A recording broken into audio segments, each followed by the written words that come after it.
salam sehat buat Permata, udang-udang gereja yang kami kasih dalam Tuhan.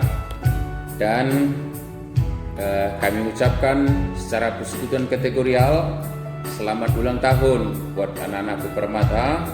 Kiranya semakin menjadi berkat dalam persekutuan persaudaraan anak gereja Antah di gereja kita ini.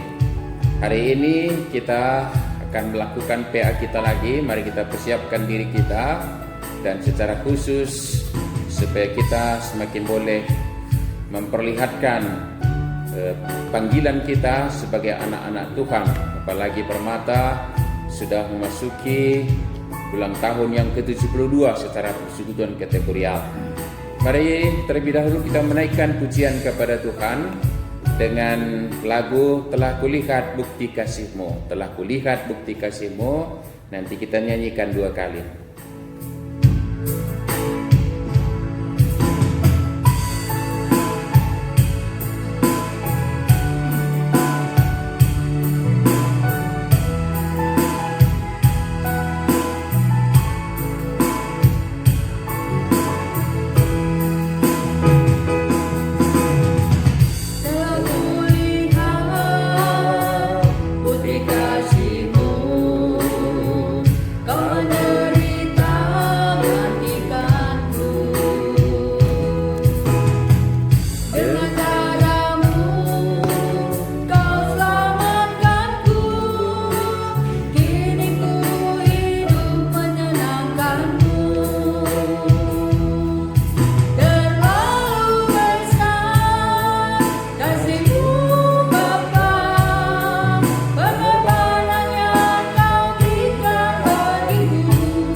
Mari kita bersatu di dalam doa. Segala puji dan syukur kami panjatkan kehadirat-Mu Bapa di surga. Oleh karena kasih setia Tuhan, boleh kami nikmati di perjalanan kehidupan kami, sebagaimanapun keberadaan yang kami hadapi dalam perjalanan hidup ini. Dan terkhusus Bapa di surga, Engkau telah menghantar Permata, persaudaraan anak gereja Antah di GBKP, secara persekutuan kategorial pada umurnya yang ke-72. Terpuji Engkau ya Bapa di surga. Dan hari ini kami boleh menelaah sebagian dari firman-Mu untuk boleh kami mengerti dan hidupi, sehingga Permata akan semakin mampu menyatakan sebagai kawan sekerja Allah, menjadi teladan dalam kehidupan ini. Bapa di surga, kami akan membaca dan menurunkan firman-Mu. Biarlah Roh Kudus Tuhan yang menuntun, membimbing kami dan menguasai kami untuk bisa mampu melihat kebenaran firman-Mu, menerimanya dan masukkannya dalam hati kami dan menghidupinya, sehingga nyatalah akan menjadi kesaksian kami bahwa kamilah yang Tuhan telah pilih menjadi anak-anak-Mu ya Bapa di surga, dan Engkau tempatkan di dalam dunia ini untuk menjadi teladan. Mari Engkau jauhkan segala akal pikiran kami yang jahat dan segala gangguan dari kami, dan mari berfirman ya Bapa di surga, karena kami anak-anak Tuhan telah siap mendengarkan. Melalui satu nama Tuhan kami, Yesus Kristus, Juru Selamat kami yang hidup. Amin. Permata yang dikasihi Tuhan, firman Tuhan yang menjadi renungan kita di PA dalam rangka ulang tahun Permata GBKP yang ke-72 tahun ini diambil dari 1 Korintus pasal 4, 1 Korintus pasal 4 ayat 14 hingga ayat 17. Mari kita membuka Alkitab kita atau juga Pustaka Sipadia, silakan saja. Dan mari kita memperhatikan secara sesama nats yang kita telaah sebagai renungan kita di PA kita kali ini. 1 Korintus pasal 4 ayat 14 sampai 17 di Pustaka Sipadia Sada Korinti 4 ayat 10:4 10 kali ini saya membaca dalam bahasa Indonesia. 1 Korintus pasal 4 ayat 14 hingga 17, demikian firman Tuhan. Hal ini kutuliskan bukan untuk memalukan kamu, tetapi untuk menegur kamu sebagai anak-anakku yang kukasihi. Sebab sekalipun kamu mempunyai beribu-ribu pendidik dalam Kristus, kamu tidak mempunyai banyak bapa, karena akulah yang dalam Kristus Yesus telah menjadi bapamu oleh Injil yang kuberitakan kepadamu. Sebab itu aku menyiasatkan kamu, turutilah teladanku. Justru itulah sebabnya aku mengirimkan kepadamu Timotius, yang adalah anakku yang kekasih dan yang setia dalam Tuhan. Ia akan memperingatkan kamu akan hidup yang kuturuti dalam kasih dalam Kristus Yesus, seperti yang kuajarkan di mana-mana dalam setiap jemaat. Demikian firman Tuhan. Satu topik yang kita renungkan bersama hari ini, follow me. Bahasa Karo, usilah aku. Follow boleh dia mengikut, teladanilah aku, begitu kira-kira.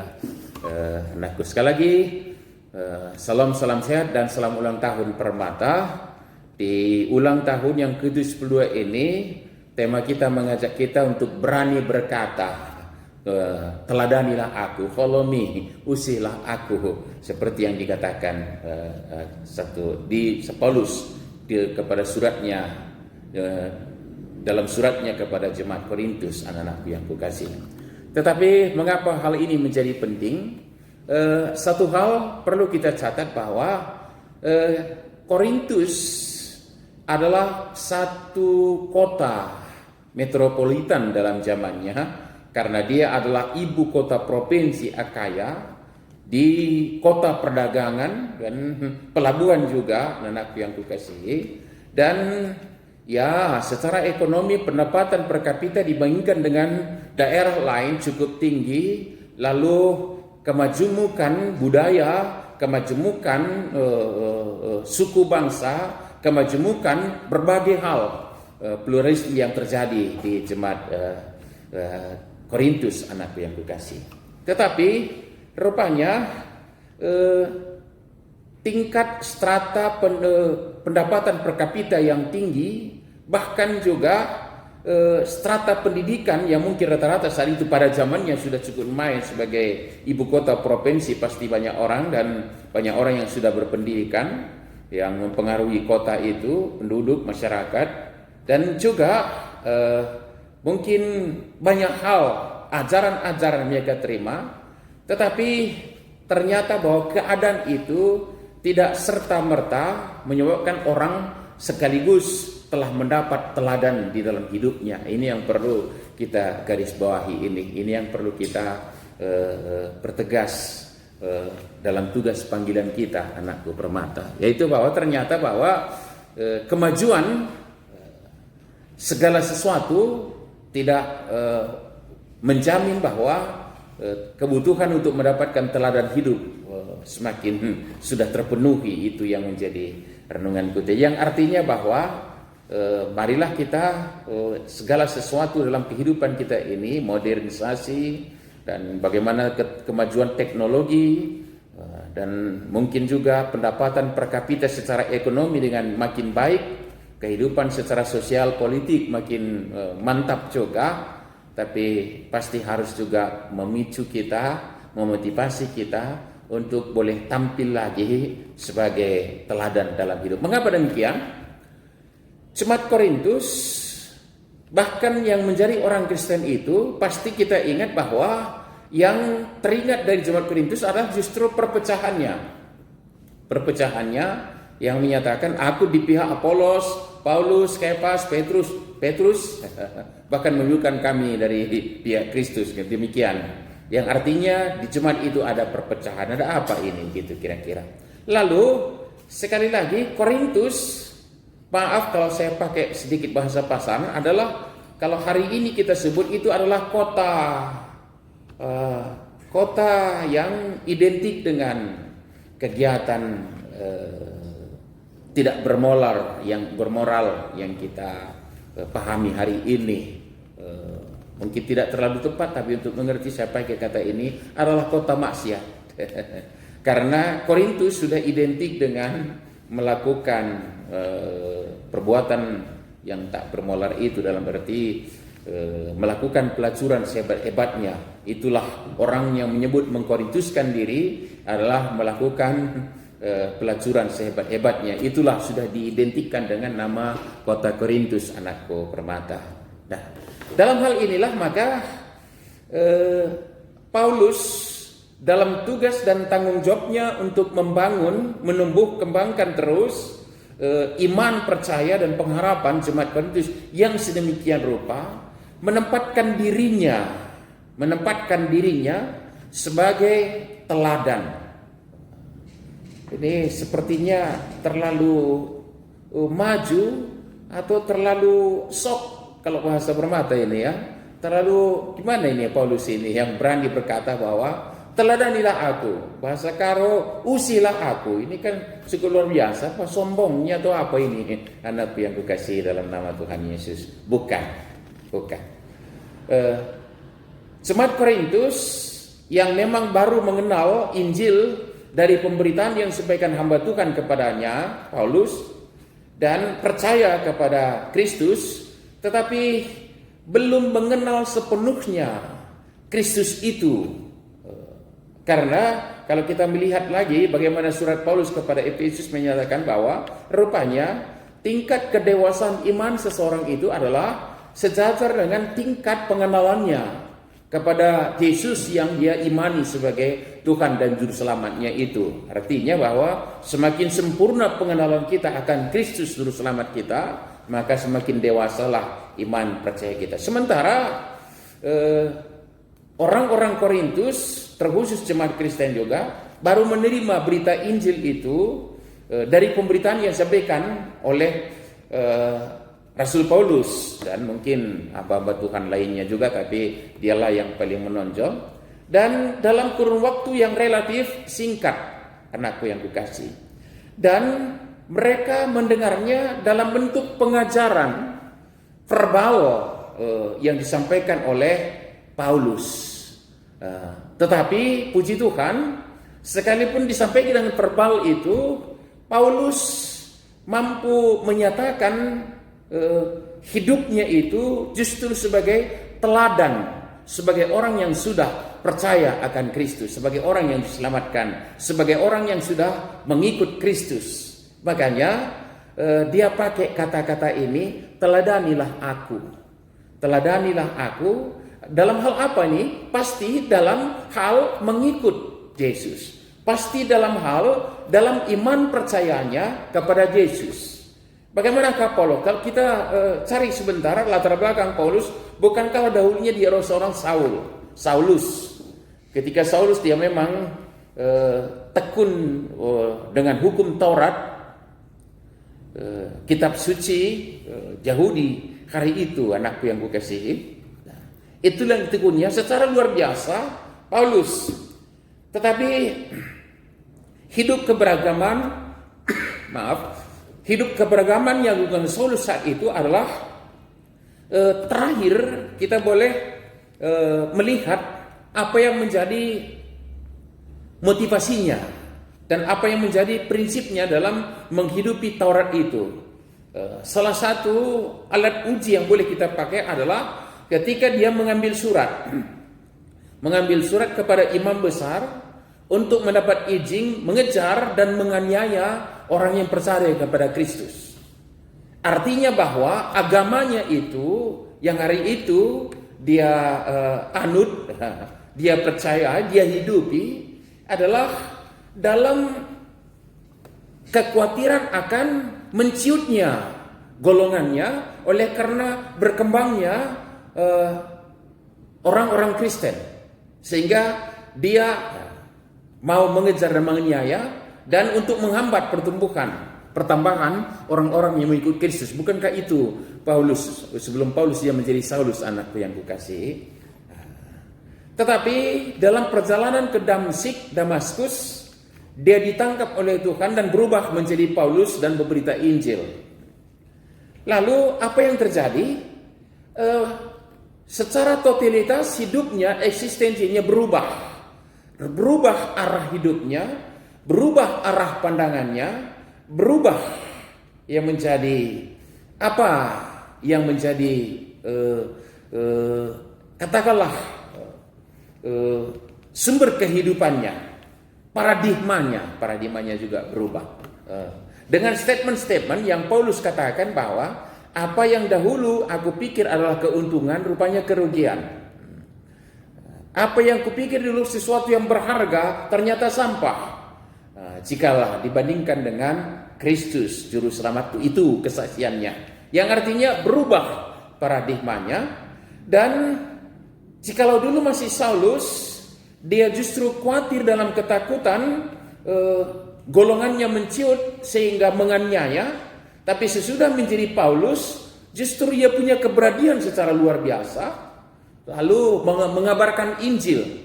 Bahkan mungkin kita tahu dari Alkitab kita, dari kesaksian di Perjanjian Baru menyatakan dari Kisah Para Rasul, ternyata Paulus beberapa kali ditangkap bahkan dipenjarakan, tapi tidak mengurangi niatnya, semangatnya untuk memberitakan Injil. Artinya apa?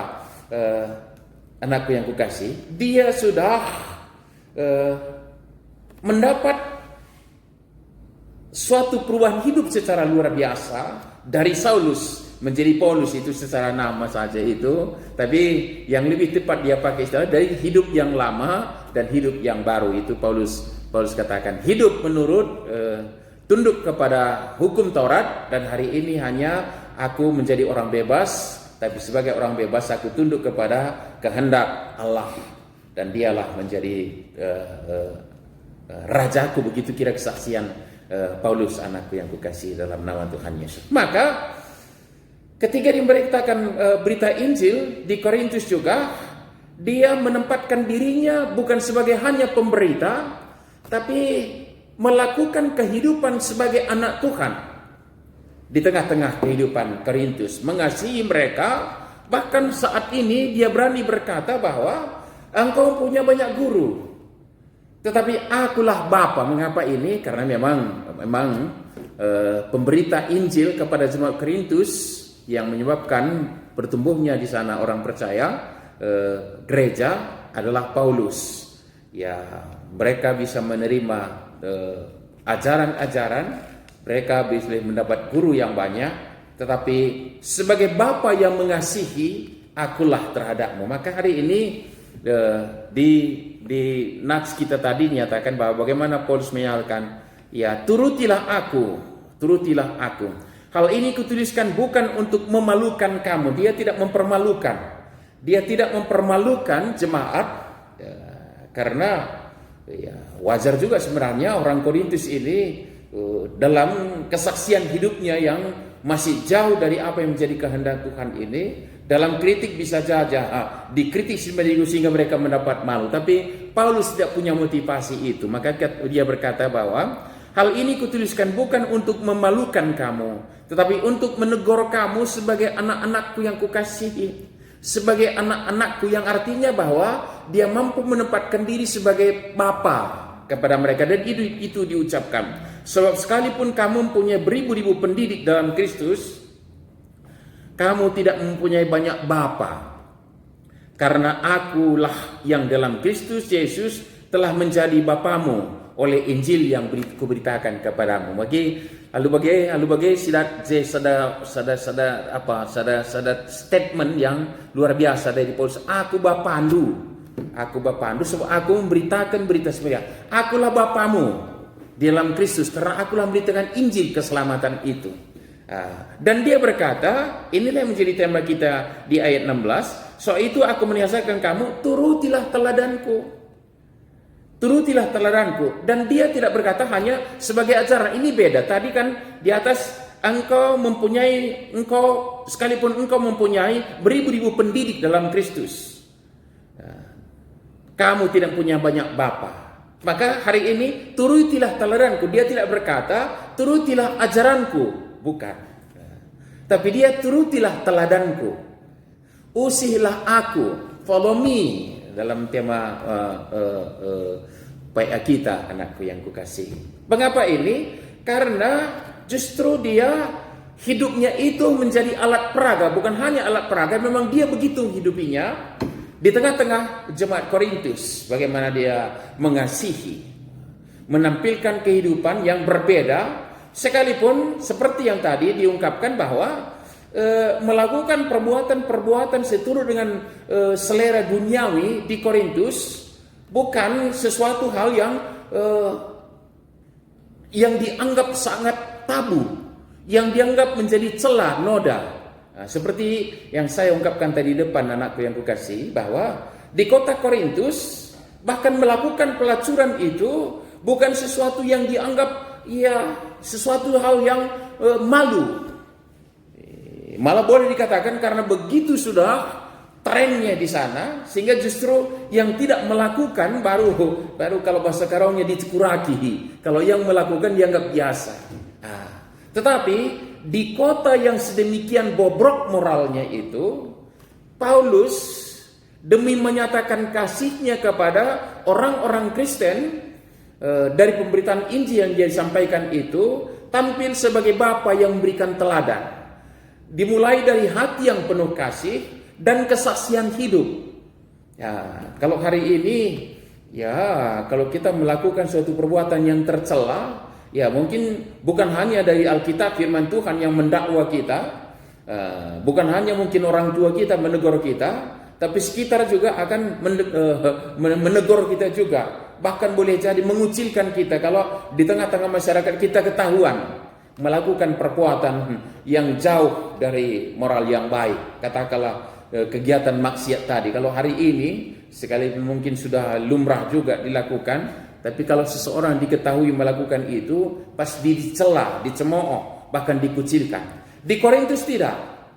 Tetapi sekalipun demikian, Paulus tidak pernah sedikit pun terjebak untuk melakukan menuruti keinginan daging, menuruti kemauan duniawi, tapi menjadikan hidupnya menjadi teladan. Usihan, makanya berani, turutilah aku, usilah aku, follow me. Begitulah kepada jemaat Korintus. Jadi ini menjadi tugas panggilan kita, anakku, sebagai orang-orang percaya. Kalau saya ilustrasikan, kan kita juga bagaikan orang-orang bagi Paulus masa kini yang dihadirkan di Korintus, sama dengan kita dihadirkan anak-anak Tuhan di tengah-tengah dunia kita hari ini, di masyarakat yang sedemikian rupa, di kehidupan sosial masyarakat yang perlu kita analisa lagi sejauh mana moralitas kita hari ini. Tetapi di sanalah kita datang untuk menjadi teladan. Mungkin anak-anakku yang kukasihi, ada bahasa ngeles yang bisa kalian ucapkan. Kami kan masih muda. Biarlah para orang tua yang menjadikan teladan. Itu memang seharusnya.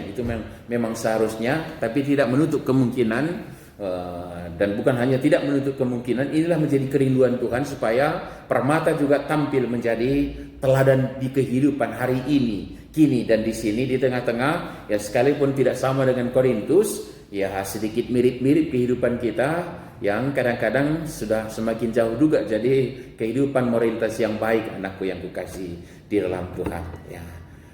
Maka tadi ada dinyatakan bahwa aku mengirim, justru itulah sebabnya aku mengirimkan kepadamu Timotius.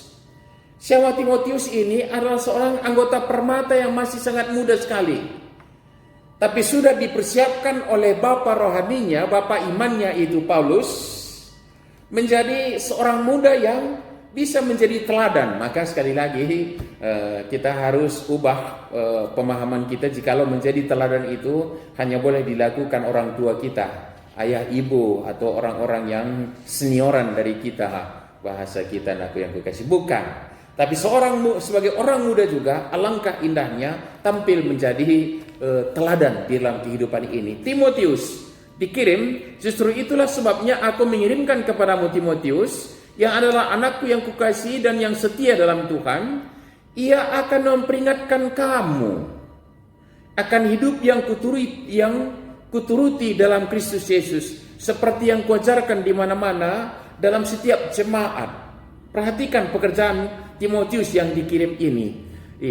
Ia akan memperingatkan kamu akan hidup yang kuturuti dalam Kristus Yesus, yang artinya bahwa Timotius juga akan mengingatkan jemaat Kristus akan teladan iman itu, termasuk Paulus, bapak imannya ini.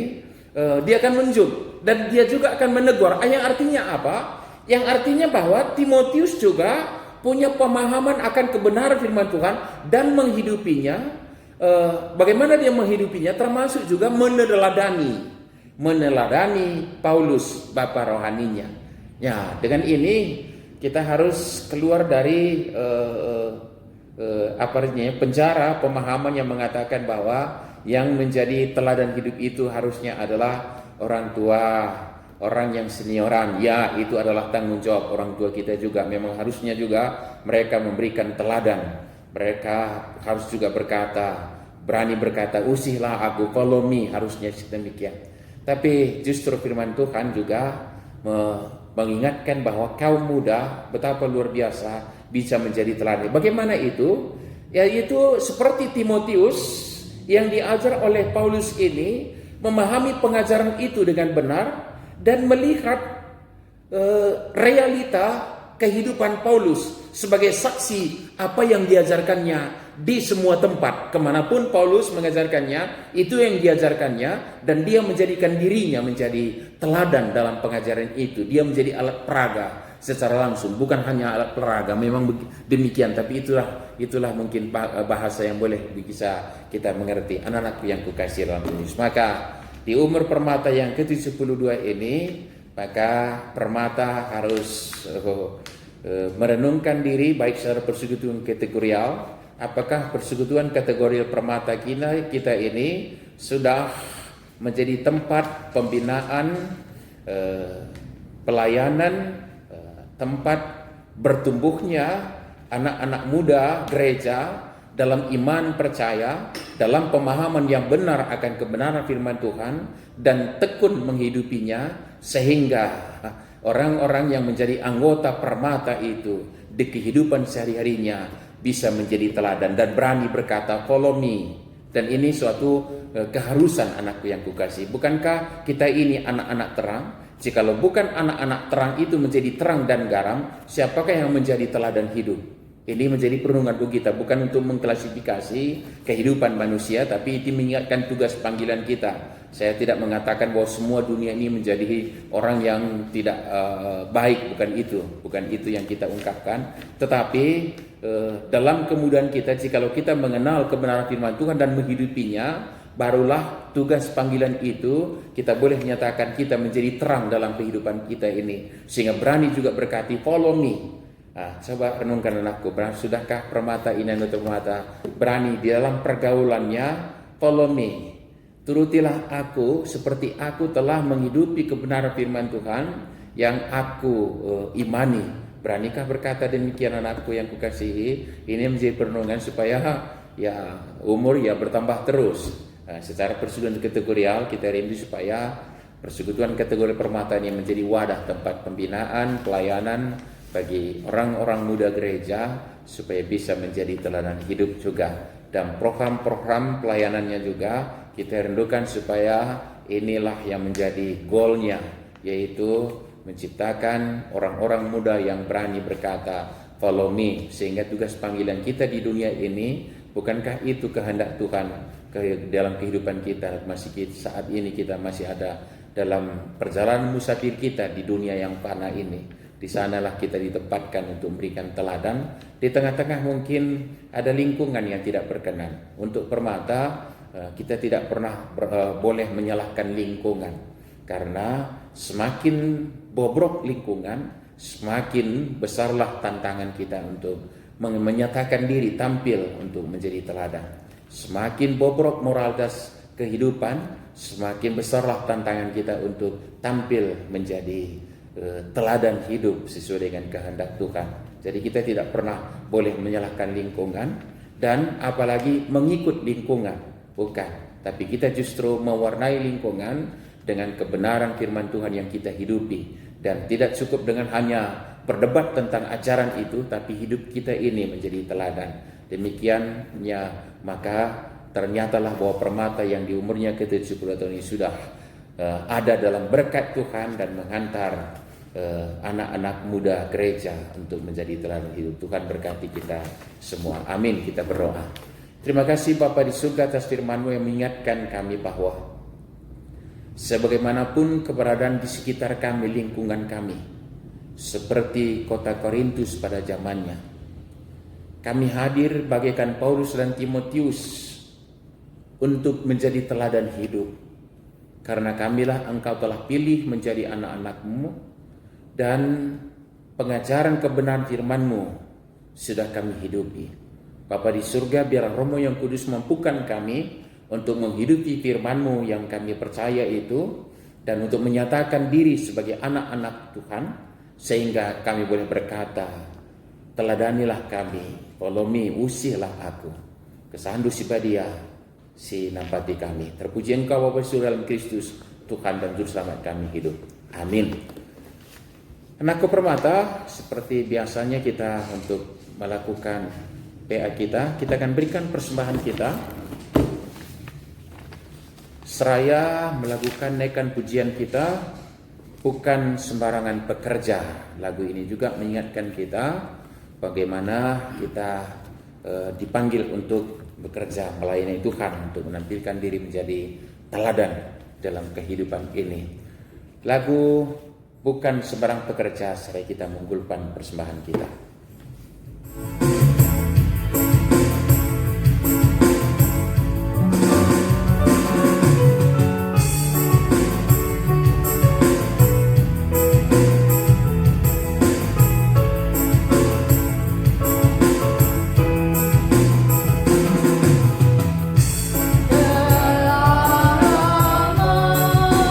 Ku cari-cari langkah hidup.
Marilah kita bersatu di dalam doa, kita berdoa.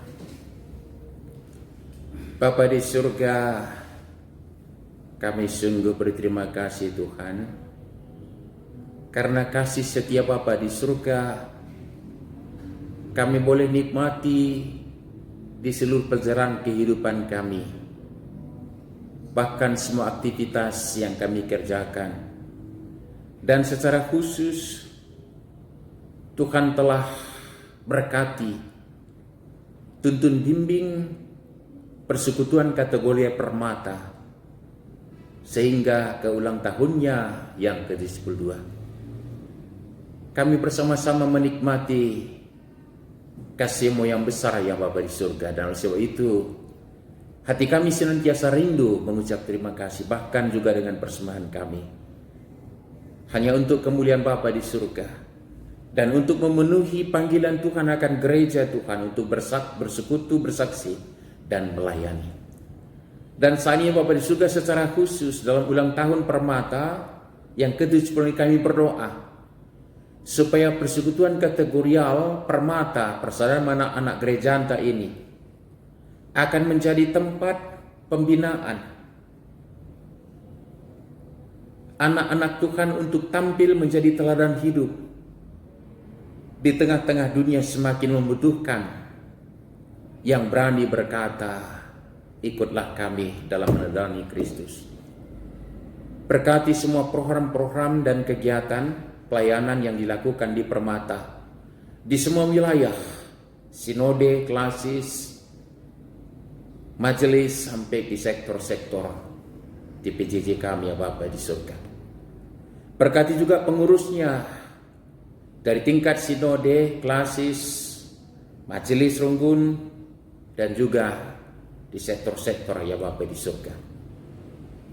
Dan di atas segalanya itu berkati dari setiap anggota Permata di dalam kehidupannya yang masih ada dalam studi, mari Kau berkati dalam melaksanakan studinya juga mereka mampu menyatakan diri sebagai orang yang patut diteladani dalam ketekunan, keseriusan dan semangat anggota Permata di dalam studinya. Bapa di surga, buat anggota Permata yang sudah punya keterampilan, pengalaman, dan ilmu yang sudah boleh dikaryakan ya Bapa di surga, mari Engkau buka jalan buat anggota Permata untuk mendapatkan kesempatan berkarya, berikan pekerjaan yang Tuhan kehendaki. Bapa di surga, kami rindu supaya di dalam mendapatkan pekerjaan dan melakukan ketika mereka berkarya juga, mereka boleh berkata, teladanilah kami, bagaimana kami bekerja, meneladani Bapa kami yang bekerja. Bapa di surga, kami serahkan Permata yang hari ini masih mencari kesempatan untuk berkarya dalam hidupnya. Terima kasih Bapa di surga buat anggota Permata yang sudah mendapat kesempatan berkarya. Mari Engkau beri kemampuan untuk menjadi teladan dan berikan kesempatan untuk berkarya lebih besar lagi. Kami melihat karirnya akan menanjak ketika dia berkarya lebih besar lagi. Kami serahkan saudara kami. Dan Bapa di surga, kami tahu bahwa rancangan Tuhan yang terindah dalam kehidupan Permata. Tetapi kami rindu juga buat anggota Permata yang dalam pemahaman kami seturut umur dan pekerjaan mereka sudah layak mendapatkan teman hidup, memasuki mahligai rumah tangga yang Tuhan berkati. Bapa di surga, berkati, tuntun bimbing mereka dalam jalan kehidupan, pergaulan mereka, dan semua aktivitas mereka. Kami tahu bahwa cukup cara Tuhan mempertemukan teman yang sepadan. Tapi di atas segalanya itu kami tahu rancangan Tuhan yang indah. Itulah yang berlaku buat semua Permata. Bapa di surga, demikianlah Permata kami serahkan ke dalam tangan Tuhan. Di tengah kehidupan rumah tangga, di tengah kehidupan masyarakat, di tengah-tengah kehidupan di ciptaan Tuhan ini, senantiasa berani berkata, follow me, teladanilah kami, usilah aku. Bapa di surga, kami serahkan ke dalam tangan Tuhan. Kami juga berdoa buat orang-orang tua yang mengasihi. Biarlah mereka juga mampu memberikan teladan hidup untuk memotivasi orang-orang muda untuk tampil juga menjadi teladan. Kami serahkan dalam tangan Tuhan. Demikian juga para hamba-hamba Tuhan, bahkan pengajaran gereja. Berkati Bapak di surga untuk mengantar orang-orang muda gereja untuk bisa menjadi teladan dalam kehidupan ini. Untuk kegiatan kami selanjutnya juga kami serahkan dalam tangan Tuhan. Kami berdoa khusus saudara kami yang dalam pemulihan kesehatan, mari Kau sembuhkan. Terpuji Engkau Bapa di surga. Inilah doa dan permohonan kami dan juga persembahan kami yang kami serahkan dalam satu nama, Tuhan kami Yesus Kristus Juru Selamat kami yang hidup, yang telah mengajar kami doa Bapa kami berdoa bersama-sama. Bapa kami yang di surga, dikuduskanlah namamu. Datanglah kerajaan-Mu, jadilah kehendak-Mu di bumi seperti di surga. Berilah kami pada hari ini makanan kami yang secukupnya, dan ampunilah kami akan kesalahan kami, seperti kami juga mengampuni orang yang bersalah kepada kami. Dan janganlah membawa kami dalam pencobaan, tetapi lepaskanlah kami daripada yang jahat, karena Engkaulah yang punya kerajaan, dan kuasa, dan kemuliaan sampai selama-lamanya. Amin. Sekali lagi salam sehat dan salam ulang tahun Permata. Tuhan berkati kita semua sampai bertemu lagi di kegiatan kita berikutnya. Amin.